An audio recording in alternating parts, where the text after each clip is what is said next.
Mysteries await just a page away. Ready to dive in? Welcome to The Book Reader, where stories unfold one enchanting page at a time. Subscribe now and unlock the magic. Of The Girl Who Played with Fire by Stieg Larsson. Part 2. From Russia with Love. January 10th to March 23rd. Chapter 6. Sunday, January 23rd to Saturday, January 29th. Salander took the elevator from the garage to the third floor, the uppermost floor occupied by Milton Security in the office building near Slusson. She opened the elevator door with a card key that she had pirated several years earlier. She automatically glanced at her watch as she stepped into the unlit corridor. Sunday, 3:10 a.m. The night watchman would be sitting at the alarm station on the second floor, a long way from the elevator shaft, and she knew that she would almost certainly have this floor to herself. She was, as always, astonished that a security company had such basic lapses in its own operations. Not much had changed on the third floor in the year that had passed. She began by visiting her old office, a cubicle behind a glass wall in the corridor where Armansky had installed her. The door was unlocked. Absolutely nothing had changed, except that someone had set a cardboard box of wastepaper inside the door.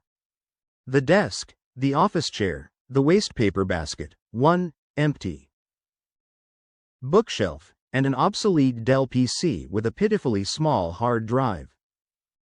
Salander could see nothing to suggest that Armansky had turned the room over to anyone else. She took this to be a good sign, but she knew that it did not mean much. It was space that could hardly be put to any sensible use. Salander closed the door and strolled the length of the corridor, making sure that there was no night owl in any of the offices. She stopped at the coffee machine and pressed the button for a cup of cappuccino, then opened the door to Armansky's office with her pirated card key. His office was, as always, irritatingly tidy. She made a brisk tour of inspection and studied the bookshelf before sitting down at his desk and switching on his computer. She fished out a CD from the inside pocket of her jacket and pushed it into the hard drive, then started a program called Asphyxia 1.3. She had written it herself, and its only function was to upgrade Internet Explorer on Armansky's computer to a more modern version. The procedure took about 5 minutes. When she was done, she ejected the CD and rebooted the computer with the new version of Internet Explorer. The program looked and behaved exactly like the original version, but it was a tiny bit larger and a microsecond slower. All installations were identical to the original, including the install date. There would be no trace of the new file. She typed in an FTP address for a server in Holland and got a command screen. She clicked copy, wrote the name Armansky, Miltsec, and clicked OK. The computer instantly began copying Armansky's hard drive to the server in Holland. A clock indicated that the process would take 34 minutes. While the transfer was in progress, she took the spare key to Armansky's desk from a pot on the bookshelf and spent the next half hour bringing herself up to date on the files Armansky kept in his top right-hand desk drawer. His crucial, current jobs. When the computer dinged as a sign that the transfer was complete, she put the files back in the order that she had found them. Then she shut down the computer and switched off the desk lamp, taking the empty cappuccino cup with her. She left the Milton Security building the same way she had come. It was 4:12 a.m. She walked home and sat down at her PowerBook and logged on to the server in Holland, where she started a copy of Asphyxia 1.3. A window opened asking for the name of the hard drive. She had 40 different options and scrolled down. She passed the hard drive for Nils E. Bierman, which she usually glanced through every other month.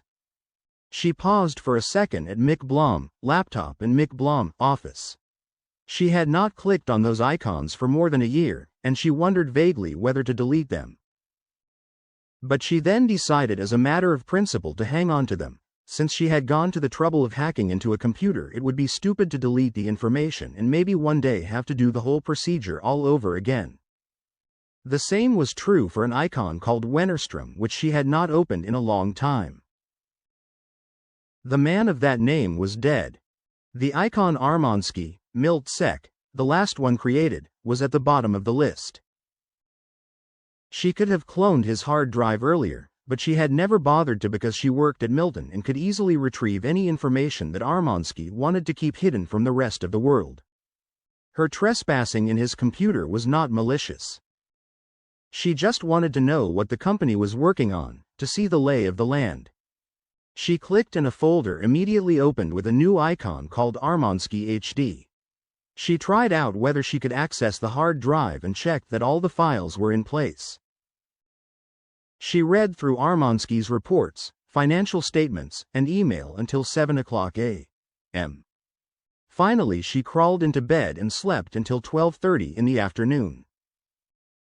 On the last Friday in January, Millennium's annual board meeting took place in the presence of the company's bookkeeper, an outside auditor, and the 4 partners.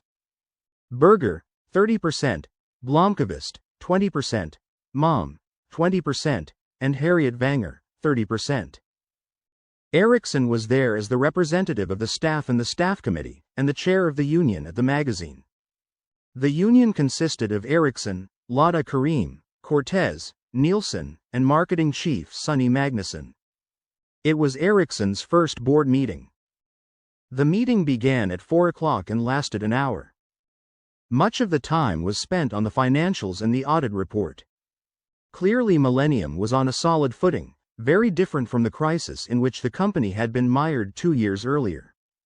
The auditors reported a profit of 2.1 million kroner, of which roughly 1 million was down to Blomqvist's book about the Wennerstrom affair. Berger proposed, and it was agreed, that 1 million be set aside as a fund against future crises. That 250,000 kroner be reserved for capital investments, such as new computers and other equipment, and repairs at the editorial offices. And that 300,000 kroner be earmarked for salary increases and to allow them to offer Cortez a full-time contract. Of the balance, a dividend of 50,000 kroner was proposed for each partner, and 100,000 kroner to be divided equally among the 4 employees regardless of whether they worked full or part-time. Magnuson was to receive no bonus. His contract gave him a commission on the ads he sold, and periodically these made him the highest paid of all the staff. These proposals were adopted unanimously. Blomqvist proposed that the freelance budget be reduced in favor of an additional part-time reporter. Blomqvist had Svensson in mind. He would then be able to use Millennium as a base for his freelance writing and later, if it all worked out, be hired full-time. The proposal met with resistance from Berger on the grounds that the magazine could not thrive without access to a large number of freelance articles. She was supported by Harriet Wenger. Mom abstained. It was decided that the freelance budget would not be touched, but it would be investigated whether adjustments of other expenses might be made. Everyone wanted Svensson on the staff, at the very least as a part-time contributor. There followed a brief discussion about future direction and development plans. Berger was re-elected as chair of the board for the coming year. And then the meeting was adjourned. Erickson had said not a word. She was content at the prospect that she and her colleagues would get a bonus of 25,000 kroner, more than a month's salary. At the close of the board meeting, Berger called for a partners' meeting. Berger, Blomqvist, Mom, and Harriet Wenger remained while the others left the conference room. Berger declared the meeting open. "There is only one item on the agenda," she said. "Harriet, according to the agreement we made with Henrik, his part ownership was to last for 2 years. The agreement is about to expire. We have to decide what is going to happen with your, or rather, Henrik's, interest in Millennium. We all know that my uncle's investment was an impulsive gesture triggered by a most unusual situation," Harriet said. "That situation no longer exists. What do you propose?" Mom squirmed with annoyance. He was the only one in the room who did not know what that unusual situation was.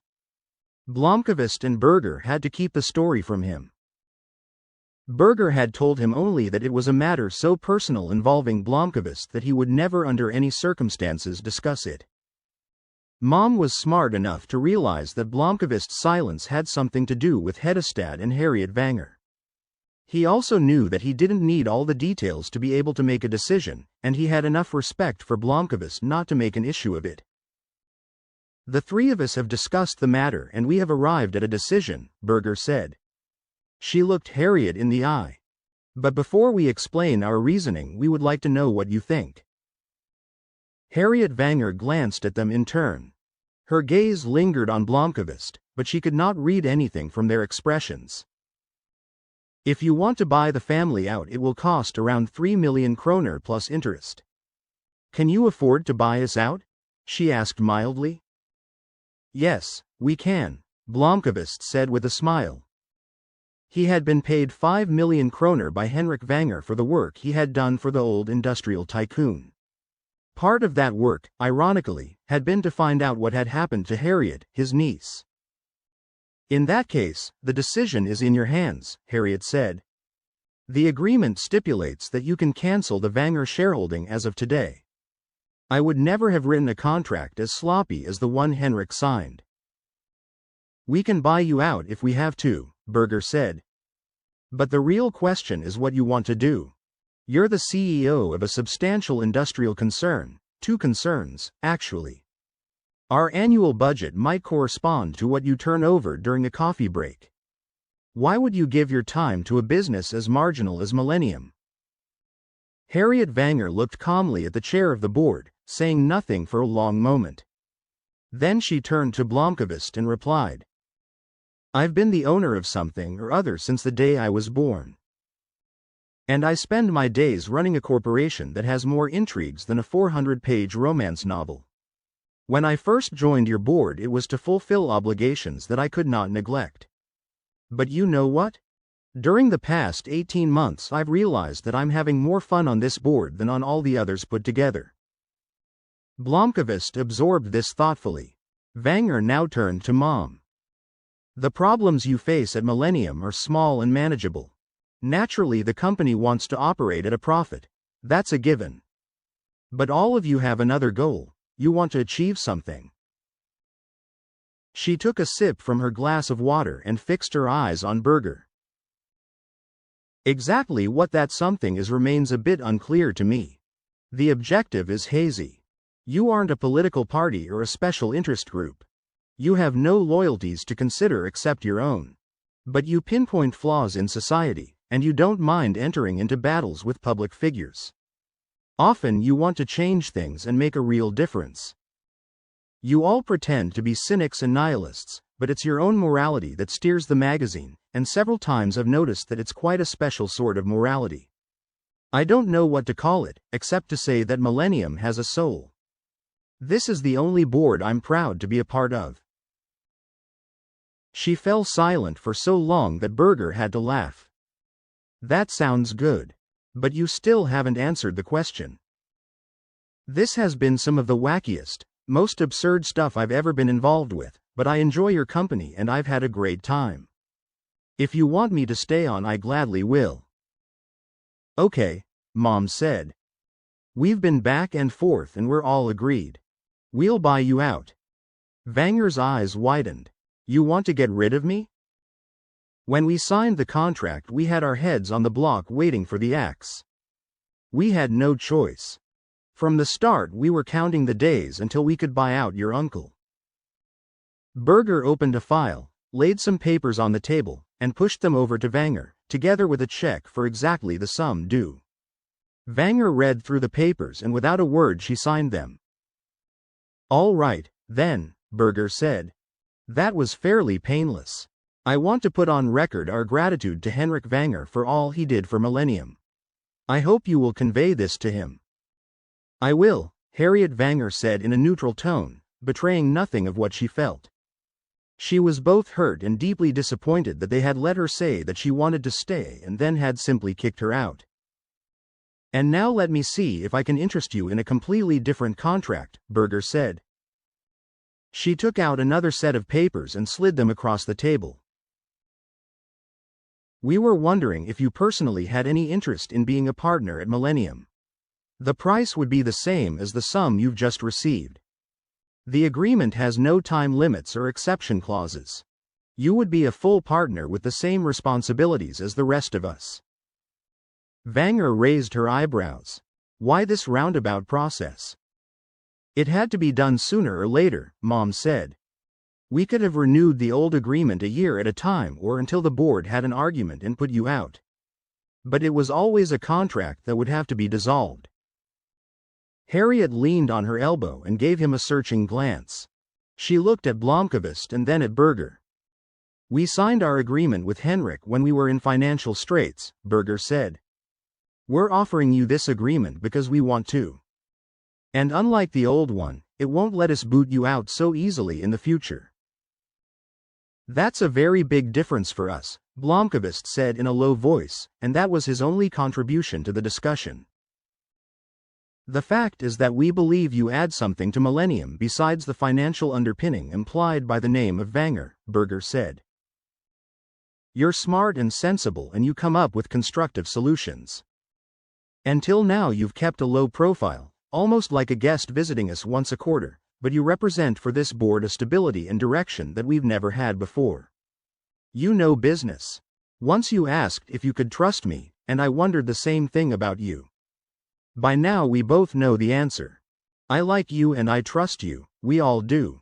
We don't want you to be a part of us by way of some complicated legal mumbo-jumbo. We want you as a partner and a real shareholder. Harriet reached for the contract and spent 5 minutes reading through it. Finally she looked up. And all three of you are agreed? She said. 3 heads nodded. Wenger lifted her pen and signed. She shoved the check back across the table, and Blomkvist tore it up. The partners of Millennium had dinner together at Samir's Cauldron on Tavastgaden. It was a quiet party, to celebrate the new arrangement, with good wine and couscous with lamb. The conversation was relaxed, and Wenger was noticeably dazed. It felt a little like an uncomfortable first date. Something is going to happen, but no one knows exactly what it might be. Wenger had to leave at 7:30. She excused herself by saying that she had to go to her hotel and get an early night. Berger was heading home to her husband and walked with her some of the way. They parted at Slussen. Blomkvist and Mom stayed on for a while before Mom excused himself and said that he too had to get home. Wenger took a taxi to the Sheraton and went straight to her room on the 8th floor. She got undressed and had a bath and put on the hotel's robe. Then she sat at the window and looked out towards Ridderholmen. She took a pack of Dunhills from her bag. She smoked 3 or 4 cigarettes a day, so few that she could consider herself a non-smoker and still enjoy it without a guilty conscience. At 9 o'clock there was a knock at the door. She opened it and let Blomkvist in. You scoundrel, she said. He smiled and gave her a kiss on the cheek. I really thought you guys were going to kick me out. We never would have done it like that. Do you understand why we wanted to rewrite the contract? Of course. It makes perfect sense. Blomkvist opened her robe and put a hand on her breast, caressing it cautiously. You scoundrel, she said again. Salander stopped at the door with a nameplate that said Woo. She had seen a light from the street, and now she could hear music coming from inside. So Miriam Wu still lived here in the studio apartment on Tomtebogaton near St. Eriksplan. It was Friday evening, and Salander had half hoped that Mimi would be out having fun somewhere. The only questions that remained to be answered were whether Mimi still wanted to have anything to do with her and whether she was alone and available. She rang the bell. Mimi opened the door and her eyebrows lifted in surprise. Then she leaned against the doorjamb and put her hand on her hip. Salander. I thought you were dead or something. Or something. What do you want? There are many answers to that question. Miriam Wu looked around the stairwell before she again fixed her eyes on Salander. Try one. Well, I just wanted to see whether you're still single and might want some company tonight. Mimi looked astonished for a few seconds and then laughed out loud.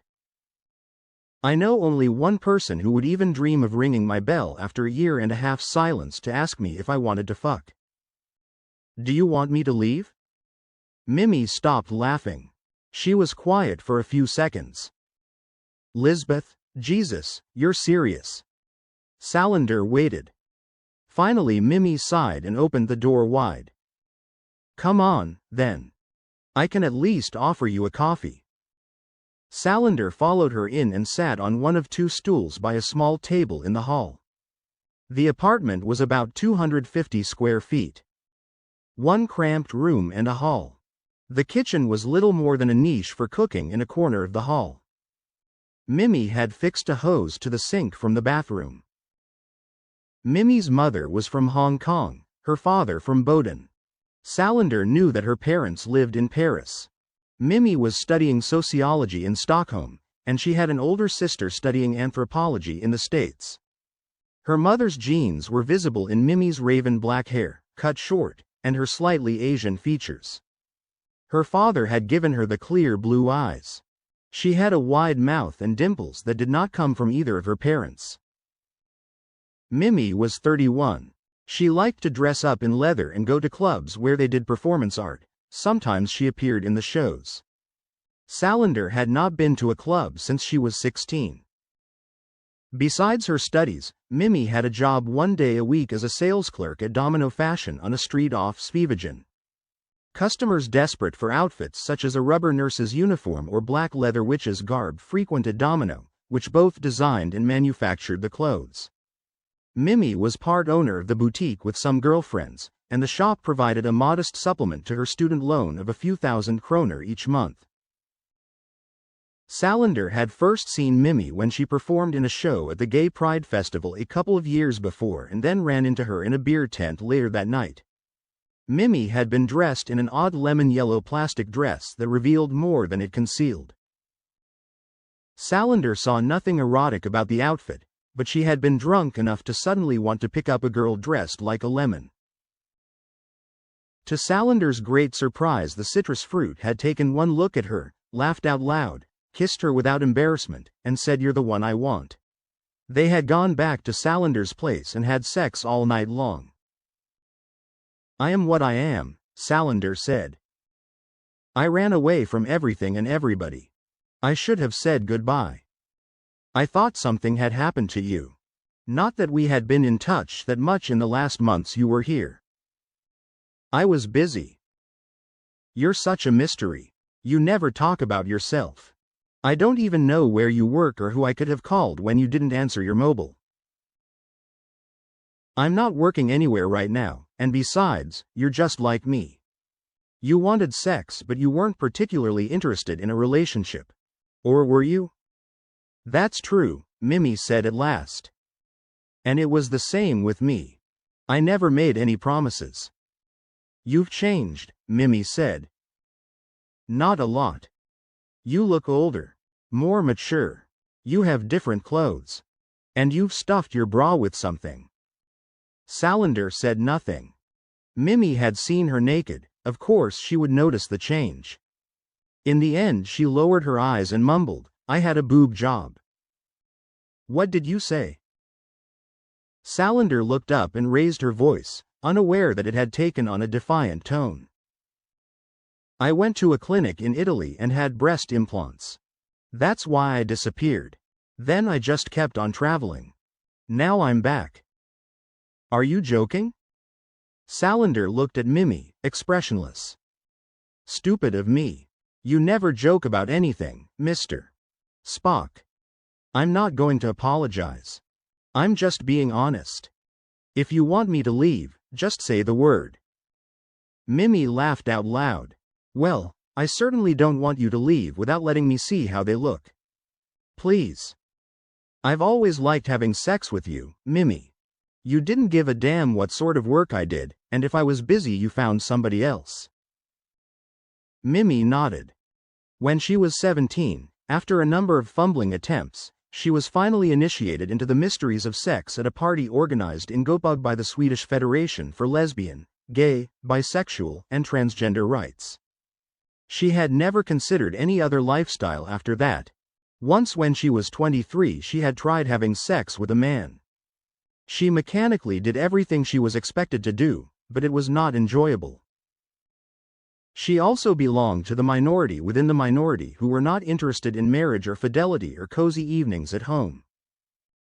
"I've been home for a few weeks. I needed to know if I had to go out and pick somebody up or if you're still interested." Mimi bent down and kissed her lightly on the lips. "I was thinking of studying tonight." She unbuttoned the top button of Lisbeth's blouse. "But what the hell?" She kissed her again and kept unbuttoning. "I just have to see this." She kissed her again. "Welcome back." Harriet Vanger fell asleep around 2 a.m. Blomkvist lay awake listening to her breathing. After a while he got up and filched a Dunhill from the pack in her handbag. He sat in a chair next to the bed and looked at her. He had not planned to become Harriet Vanger's lover. Far from it. After his time in Hedestad he wanted more than anything to keep the whole Vanger family at arm's length. He had seen Harriet at board meetings and kept his distance. They knew each other's secrets, but apart from Harriet Vanger's role on Millennium's board, their dealings were at an end. During the Whitsuntide vacation the year before, Blomkvist had gone to his cabin in Sandham for the first time in several months, to have some peace and quiet and sit on the porch and read crime novels. On the Friday afternoon, he was on his way to the kiosk to buy some cigarettes when he ran into Harriet. She had apparently felt a need to get away from Hedestad herself and had booked a weekend at the hotel in Sandham. She had not been there since she was a child. She had been 16 when she left Sweden and 53 when she came back. It was Blomkvist who had tracked her down. After their surprised greetings, Harriet had lapsed into an awkward silence. Blomkvist knew her history, and she was aware that he had compromised his principles in order to cover up the Vanger family's horrific secrets. And in part he had done it for her. Blomkvist invited her to his cabin. He made coffee and they sat on the porch outside for several hours, talking. It was the first time they had talked at length since her return. Blomkvist could not resist asking, "What did you do with the stuff in Martin's basement?" "Do you really want to know?" "Yes. I cleaned it up myself. I burned everything that would burn. I had the house torn down. I couldn't live there, and I couldn't sell it and let someone else live there.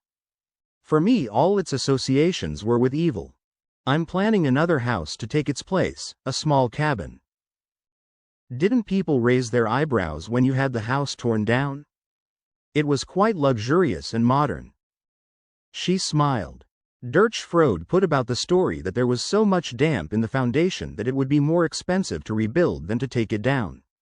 Frode was the family's lawyer. "How is Frode getting on?" "He's going to be 70 soon. I'm keeping him busy." They had lunch together, and Blomkvist realized that Harriet Vanger was sitting there telling him the most intimate and private details about her life. When he asked her why, she thought for a moment and said that there really was no one else in the whole world with whom she could be so open. Besides, it was hard not to open her heart to a kid she had babysat all of 40 years ago. She had had sex with 3 men in her life. First her father and then her brother. She had killed her father and run away from her brother. Somehow she had survived and met a man with whom she had created a new life for herself. He was tender and loving. Dependable and honest. I was happy with him. We had a wonderful 20 years together before he became ill." "You never remarried?" "Why not?" She shrugged. "I was the mother of 2 children in Australia and the owner of a big agricultural business. I could never get away for a romantic weekend. And I've never missed sex." They sat quiet for a while. "It's late. I should be getting back to the hotel." Blomkvist made no move to get up. "Do you want to seduce me?" "I do," he said. He stood up and took her hand, leading her into the cabin and up to the sleeping loft. Suddenly she stopped him. "I don't really know how. This is not something I do every day." They spent the whole weekend together and then one night every 3 months after the magazine's board meetings. It was not a relationship that could be sustained. She worked around the clock and was very often traveling, and every other month she was in Australia. But she had come to value her occasional rendezvous with Blomkvist. Mimi made coffee 2 hours later as Salander lay naked and sweaty on top of the bedclothes. She smoked a cigarette and watched Mimi through the doorway. She envied Mimi's body. She was impressively muscled. She worked out at a gym 3 evenings a week, one of them doing Thai boxing or some sort of karate shit, and this had given her body an awesome shape. She was just delicious. Not beautiful like a model, but genuinely attractive. She loved to provoke and flirt. When she dressed up for a party, she could get anyone whatsoever interested in her. Salander did not understand why Mimi cared about a goose like her. But she was glad she did. Sex with Mimi was so dramatically liberating that Salander just relaxed and enjoyed it, taking what she wanted for herself and giving in return. Mimi came back and put 2 mugs on a stool beside the bed. She crawled onto the bed and leaned over to nibble at one of Salander's nipples. "They'll do," she said. Salander said nothing. She looked at Mimi's breasts. Mimi's breasts were small too, but they looked completely natural on her body. "If I'm going to be honest, Lisbeth, you look fantastic." "That's silly. My breasts don't really make any difference one way or the other, but at least I've got some now." "You're so hung up about your body. You're one to talk, working out like an idiot." "I work out like an idiot because I like to work out. It's a kick, almost as good as sex. You ought to try it." "I do some boxing." "Bullshit. You boxed once a month max. And mostly because you got a buzz out of smacking those snotty guys around. That's not the same as working out to feel good." Salander shrugged. Mimi sat straddling her. "Lisbeth, you're so obsessed. You should know by now that I like having you in bed not because of how you look but because of the way you act. I think you're sexy as hell." "You too. That's why I kept coming back." "Not for love?" Mimi said, pretending to be hurt. Salander shook her head. "Are you seeing somebody?"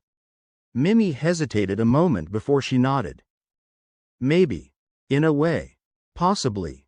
It's a little complicated. I'm not snooping." "I know, but I don't mind telling you. It's someone at the university who's a little older than me. She's been married 20 years, but her husband travels a lot, so we get together when he's not around. Suburbs, villa, all that. She's a closet dyke. It's been going on since last autumn and it's getting a bit boring. But she's really luscious. And then I hang out with the usual gang, of course. I was just wondering whether I could come and see you again. I'd really like to hear from you. Even if I disappear for another 6 months? Just keep in touch. I'd like to know if you're dead or alive. And in any case I'll remember your birthday." "No strings?" Mimi sighed and smiled. "You know, you're a dyke I could imagine living with. You'd leave me alone when I wanted to be left alone." Salander said nothing. "Apart from the fact that you're not really a dyke. You're probably bisexual. But most of all you're sexual. You like sex and you don't care about what gender. You're an entropic chaos factor." "I don't know what I am," Salander said. "But I'm in Stockholm now and pretty bad at relationships. In fact, I don't know one single person here. You're the first person I've talked to since I got home." Mimi studied her with a serious expression. "Do you really want to know people? You're the most secretive and unapproachable person I know. But your breasts really are luscious." She put her fingers under one nipple and stretched the skin. "They fit you. Not too big and not too small." Salander sighed with relief that the reviews were satisfactory. "And they feel real." She squeezed the breast so hard that Salander gasped. They looked at each other. Then Mimi bent and gave Salander a deep kiss. Salander responded and threw her arms around Mimi. The coffee was left to get cold. And that marks the end of the current chapter. Thank you for listening to The Book Reader. Stay tuned for the next episode tomorrow. Please subscribe for updates.